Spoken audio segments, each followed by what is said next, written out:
Hello dear students and friends, આજના આપણા video લેક્ચરમાં વાત કરવાના છે સીમાંત પડતર પદ્ધતિના આઈએમપી દાખલાઓ વિશે. જય જલારામ કંપની લિમિટેડ આપેલું છે.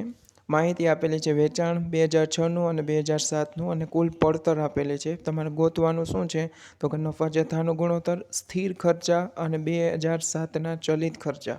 પછી સમતૂર્ત બિંદુ રૂપિયામાં અને ₹8,000ના વેચાણે થનાર નફો, એટલે 8,000 રૂપિયાનું વેચાણ થાય તો નફો કેટલો થાય એ ગોતવાનું.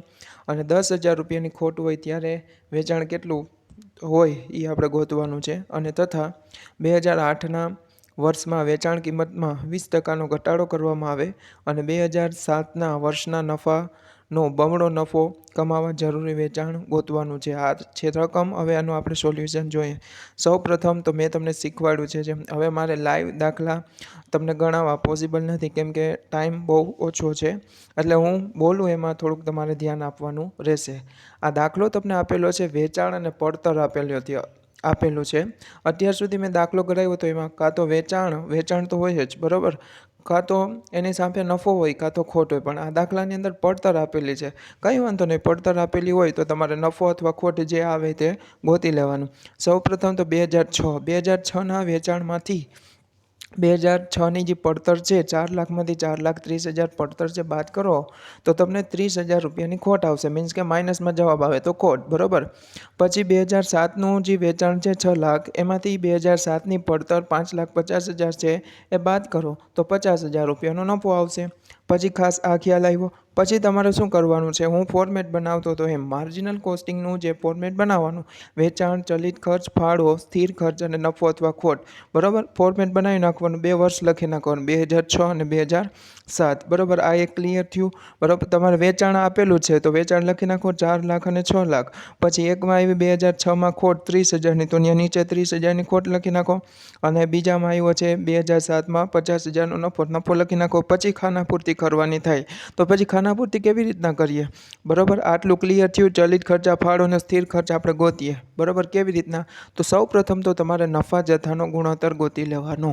નફા જથ્થાનો ગુણોત્તર ડબલ વર્ષવાળો દાખલો હોય, વેચાણ અને નફાવાળો, તો કયું સૂત્ર લાગે તો કે નફામાં થતો ફેરફાર ડિવાઇડેડ બાય, મીન્સ કે ભાંગા વેચાણમાં થતો ફેરફાર ગુણ્યા 100.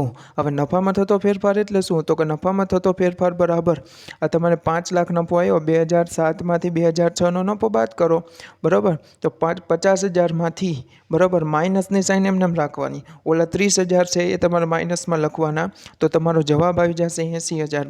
માઇનસ પ્લસ થઈ જશે. પછી એવી રીતના 2007નું જે વેચાણ છે, બરાબર, 6 લાખમાંથી 4 લાખ બાદ કરો તો તમારા 2 લાખ રૂપિયા જવાબ આવી જશે. સાદુરૂપ આપશો તો 40% નફા જથ્થાનો ગુણોત્તર આવી જશે. પછી તમને ખ્યાલ છે ફોર્મ્યુલા, મેં એક વાક્ય કીધું હતું નોંધ કરીને, નફા જથ્થાનો ગુણોત્તર PVR બરાબર શું થાય તો કે કોન્ટ્રીબ્યુશન, દેટ મીન્સ કે ફાળો થાય. અહીંયા નફા જથ્થાનો ગુણોત્તર કેટલા આવ્યો 40%, તો ફાળાની જગ્યાએ મૂકો 40%. કોઈ બી વેચાણ હોય ને એ 100% હોય, બરાબર. તો 100% અહીંયા મૂકી દેવાના, ફાળાની જગ્યાએ 40% સાઈડમાં મૂકો, બરાબર. તફાવત દ્વારા ગોતો તો કેટલા આવશે 60. તો 60% શું હશે, ચલિત ખર્ચ. તમારી પાસે 100%માં 2006ના વર્ષમાં 4 લાખનું વેચાણ છે અને 2007માં 6 લાખનું વેચાણ છે, બરાબર. તો ચોકડી ગુણાકાર કરીને ગોતવાનું. 100% એ 4 લાખ, તો 60% એ કેટલા તો કે 2,40,000. 100% એ 6 લાખ, તો 60% કેટલા 3,60,000. અને 4 લાખમાંથી 2,40,000 બાદ કરો, બરાબર, એમાંય મળી જાય. અને 100% એ 4 લાખ, તો 40% એ કેટલા 1,60,000, બરાબર. એ રીતના બી મળી જાય.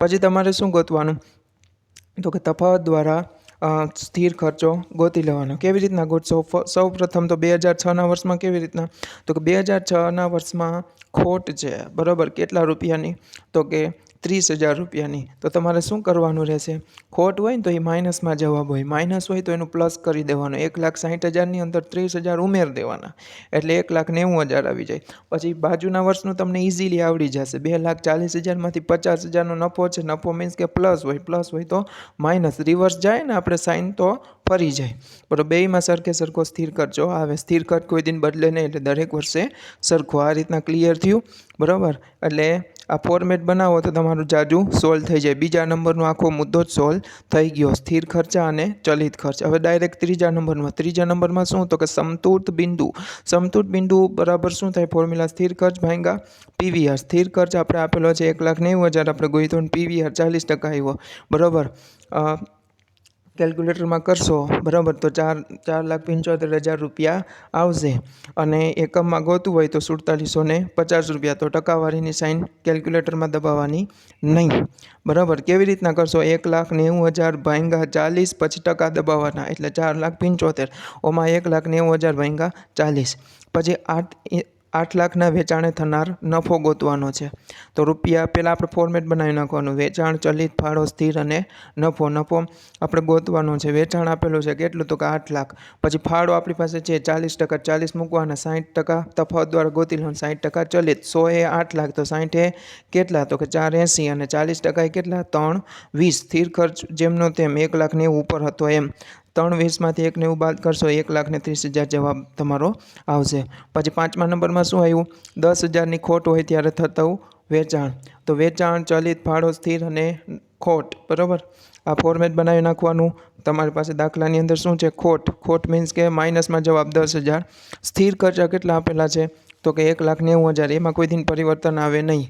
માઇનસ હોય તો આપણે તમારે શું કરવાનું? રિવર્સ જવાનું છે. 1,90,000માંથી 10,000 માઇનસ કરશો તો ઉપર જવાબ કેટલો આવે? 80%. તો તમારી પાસે એક જવાબ મળી ગયો. 40% એ 80, તો 60 એ કેટલા? 100 એ કેટલા બરાબર. આમાં રિવર્સમાં જવાનું થશે. એટલે આ રીતના સોલ્યુશન કરવાનું.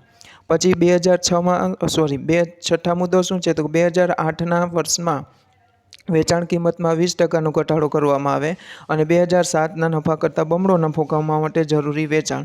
તો 2008ના વેચાણ કિંમતમાં ઘટાડો. તો 2008ની વેચાણ કિંમત જોઈએ આપણે, કોઈ બી વેચાણ કિંમત હોય ને 100% છે આપણે ધારી લીધી, એમાં 20%નો ઘટાડો. વેચાણ કિંમત ખરેખર આપેલી નથી બરાબર, તો 100 ધારી લેવાની, 20%નો એમાં ઘટાડો કરીએ તો વેચાણ કિંમત કેટલી થઈ જાય? 80 બરાબર. પછી પીવીઆર ગોતી લેવાનું, ફાળાવાળું બરાબર. પીવીઆરનું સૂત્ર શું છે તો કે contribution divide by sales into 100. ફાળો ભાગ્યા વેચાણ ગુણ્યા 100 બરાબર. વેચાણ બરાબર આપણી પાસે વેચાણમાં કેટલો ઘટાડો કરવાનું કીધું છે બરાબર. હવે જોઈએ આપણે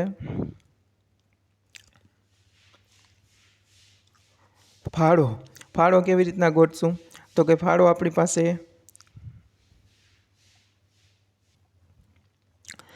આ એક ખ્યાલ આવ્યો, વેચાણ કિંમત બરાબર 80 બરાબર.